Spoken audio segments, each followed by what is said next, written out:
वासना देवी मंदिर के महंत यति नरसिंहानंद सरस्वती जी के सिर को तन से जुदा करने अर्थात उनका सिर काटने की धमकी देने वाले इस्लामिक कट्टरपंथी भारत को शरिया अर्थात इस्लामिक कानूनों के अनुसार चलाना चाहते हैं, या यूं कहें भारत में शरिया लागू करने के लिए पूरी तरह से प्रयासरत हैं। वैसे ये पहली घटना नहीं है जब मजहबी कट्टर मुसलमान दूसरे धर्म के लोगों पर ईश निंदा का आरोप लगाकर उनकी जान के दुश्मन बन गए हैं। ऐसी असंख्य घटनाओं में से एक अति महत्वपूर्ण घटना आज से लगभग 100 वर्ष पूर्व ब्रिटिश भारत में घटित हुई थी, जिसे मुस्लिम तुष्टीकरण की राजनीति के कारण लगभग भुला दिया गया है। तो जानते हैं क्या थी वो घटना और क्या थे उसके पीछे के कारण। 1920 के दशक में ब्रिटिश भारत में मुस्लिम तुष्टीकरण की नीति और मुसलमानों का मजहबी उन्माद अपने पूरे उफान पर था। तुर्की के इस्लामी खलीफा की गद्दी और उसके साम्राज्य को बचाने के लिए पूरे भारत में मोहनदास गांधी की अध्यक्षता में कांग्रेस के समर्थन से मुसलमानों द्वारा खिलाफत आंदोलन चलाया जा रहा था।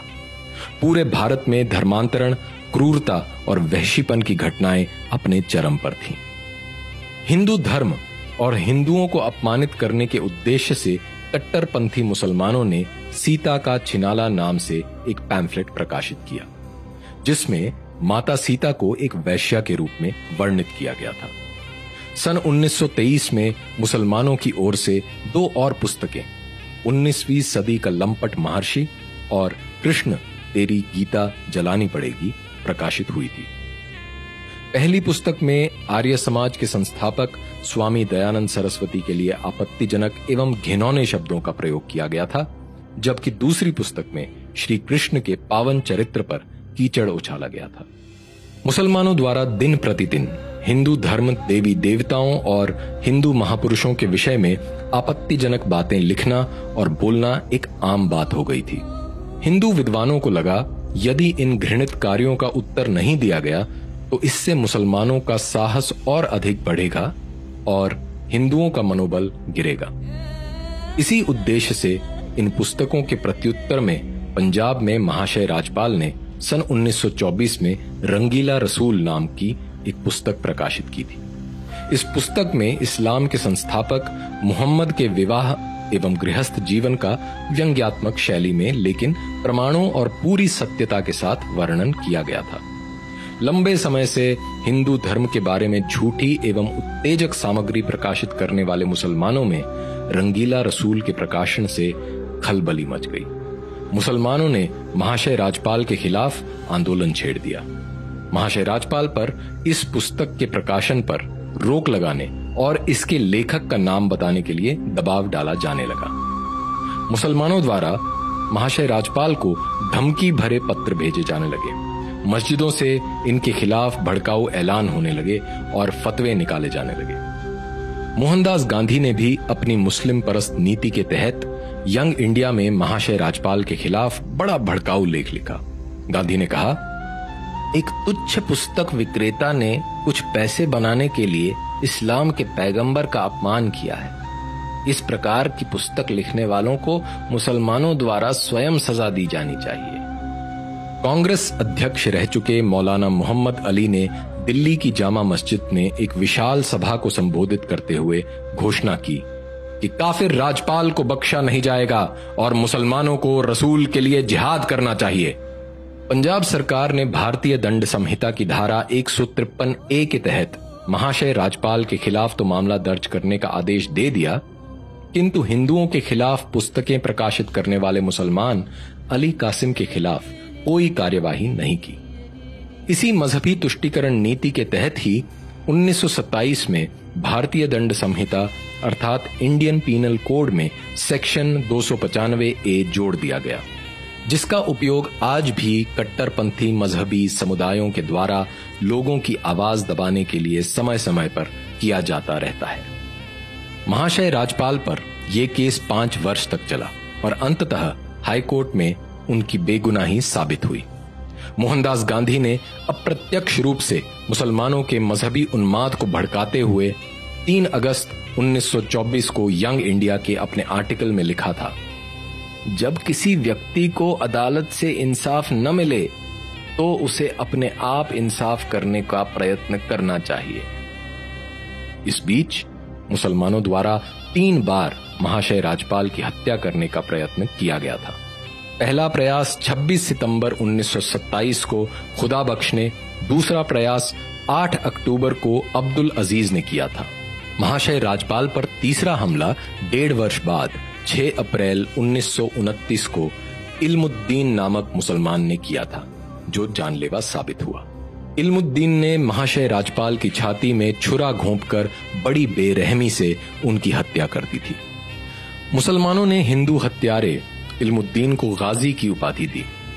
उसे एक नायक और सच्चा मुसलमान बताते हुए उसके लिए जिंदाबाद के नारे लगाए गए और मस्जिदों में उसके लिए दुआएं पढ़ी गईं। उसे कानूनी सहायता और उसके परिवार को आर्थिक सहायता देने के लिए देश भर के मुसलमानों ने भारी मात्रा में चंदा इकट्ठा किया।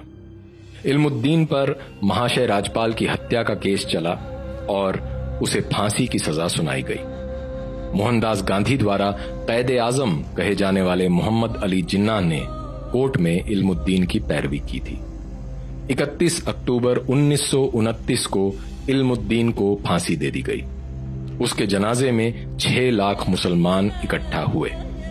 इतना ही नहीं, मोहम्मद इकबाल ने इल्मुद्दीन के जनाजे में उसे कंधा दिया और कहा, असी वेखदे रह गए, ऐ तरखाना दा मुंडा बाजी ले गया। अर्थात हम सब देखते ही रह गए और ये बढ़ई का लड़का सारा सवाब ले गया। मोहम्मद इकबाल ने न केवल इल्मुद्दीन की प्रशंसा की, बल्कि ये भी कहा कि राजपाल को बहुत पहले ही मार दिया जाना चाहिए था। आज ही की तरह उस समय भी एक ओर जहां अपने मजहबी उद्देश्यों को पूरा करने के लिए राजनीति का उपयोग करने वाले मोहम्मद अली जिन्ना, मोहम्मद इकबाल और मोहम्मद अली जौहर जैसे मुसलमान थे, जिन्होंने अपने मजहब को प्राथमिकता देते हुए बिना किसी संकोच एवं दुविधा के एक मुसलमान इल्मुद्दीन का साथ दिया था और रंगीला रसूल के प्रकाशक को ही दोषी ठहराया था, वहीं दूसरी ओर मोहनदास गांधी जैसे तथाकथित हिंदू नेता थे जो हिंदू मुस्लिम एकता के नाम पर हिंदुओं को भ्रमित करते रहे। महाशय राजपाल की इस क्रूर हत्या का बदला लेना तो दूर की बात है, हिंदुओं ने तो जहां महाशय राजपाल को लगभग भुला ही दिया है, वहीं मुसलमानों ने इल्मुद्दीन को एक सच्चा मुसलमान दिखाते हुए उसके ऊपर फिल्मों का निर्माण किया और आज भी लाहौर में लाखों मुसलमान इल्मुद्दीन की कब्र पर इकट्ठा होते हैं और दुआएं पढ़ते हैं। महाशय राजपाल एकमात्र ऐसे हिंदू विद्वान नहीं हैं जिन्हें कट्टरपंथी मुसलमानों के हाथों अपना जीवन गंवाना पड़ा हो। स्वामी श्रद्धानंद और नाथूराम शर्मा को भी क्रमशः अब्दुल रशीद और अब्दुल कय्यूम के हाथों अपना जीवन गंवाना पड़ा था। 100 साल बाद भी भारत में कुछ नहीं बदला है। न तो मजहबी कट्टरपन बदला है और न ही नेताओं की तुष्टीकरण की नीति बदली है। आज भी हिंदू उन मूल विहीन दलों के पीछे चल रहे हैं जो अपने राजनीतिक हित साधने के लिए धर्म को केवल एक साधन के रूप में इस्तेमाल कर रहे हैं। 2 दिसंबर 2015 को तत्कालीन उत्तर प्रदेश सरकार के मंत्री आजम खान ने आरएसएस के नेताओं पर समलैंगिकता का आरोप लगाते हुए कहा था, आरएसएस के नेता समलैंगिक अर्थात होमोसेक्सुअल होते हैं, इसीलिए वो शादी नहीं करते हैं। इसके प्रत्युत्तर में अगले दिन कमलेश तिवारी ने इस्लाम के संस्थापक मोहम्मद को दुनिया का पहला समलैंगिक करार दिया था। इसके बाद पूरे भारत में मुसलमानों ने शरिया के अनुसार कमलेश तिवारी के लिए मौत की सजा की मांग करते हुए उपद्रव करना आरंभ कर दिया था।